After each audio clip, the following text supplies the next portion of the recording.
วาระดำเนินกองประชุมสมัยสามัญเทื่อที่8ของสภาแห่งชาติสุดที่8ในวันที่14พฤศจิกายน2019สมาชิกสภาแห่งชาติจากบรรดาเขตเลือกตั้งได้ตั้งหลายคำถามเจาะจิ้มต่อผลการกวดสอบบทสรุปขาดตัวการจัดตั้งปฏิบัติงบประมาณแห่งรัฐประจำปี2018และมาตรการแนะนำปรับปรุงแก้ไขผลการกวดสอบแห่งรัฐประจำปี2018ว่าเดี๋ยวนี้พวกเรามีสภาท้องถิ่นนำเส้นสภาท้องถิ่นกวดเห็นดีอันนี้มันยกเว้นมาตรา18ของกฎหมายว่าด้วยการลงทุนผ่านขึ้นมหาคณะประจำสภาแห่งชาติตามจำนวนเงินที่แต่ละขั้นรับผิดชอบข้าพเจ้ามันถูกต้องตามกฎหมายและถูกตามความเป็นจริงมันจะออกได้ในขั้นท้องถิ่นในข้าพเจ้าไปกวดมาแล้วนะเห็นว่ามันเป็นแนวนั้นแท้นั่นความจำเป็นของข้าพเจ้าต้องได้จ่ายแต่จ่ายสมบูรณ์กฎหมายเพื่อให้ถูกกฎหมายเขาต้องเห็นตามขั้นตอนเพื่อขอยกเว้นมาตรานั้นของกฎหมายมันจึงจะถืออันนี้ทางออกที่ดีปัญหาที่สองข้าพเจ้าคัดค้านอยู่บนการละเมิดกฎหมายของส่วนกลางตามการกวดสอบมานี่อยู่กระทรวงการเงิน5กรมเฮ็ดละเมิดกฎหมายเดี๋ยวนี้สิแก้จังไดบ่แม่นว่าความเป็นจริงไหน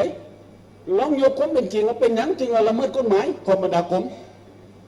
สิแก้จังไดอันนี้มันผิดกฎหมายต้องใส่วินัยอยู่ท้องถิ่นข้าเจ้ามันความจำเป็นของประชาชนแท้ๆนี่เลยแต่ข้าพเจ้ายังบ่เห็นว่าความจำเป็นของกลุ่มที่ละเมิดกฎหมายย้อนอย่างแท้ๆจึงเฮ็ดผิดภาคส่วนนั้นจะต้องปฏิบัติตามมาตรา24 25ของกฎหมายว่าด้วยกฎการรับ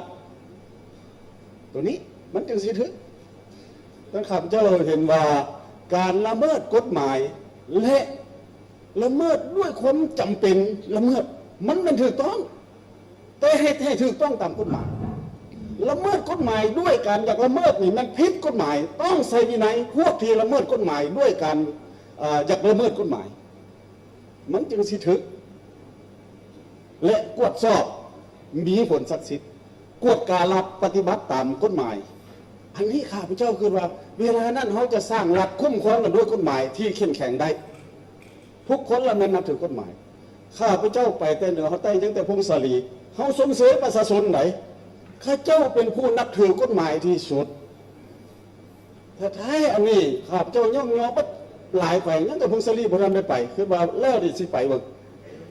ถามน้ำประชาชนแท้ๆข้าพเจ้าถามคนในบ้าน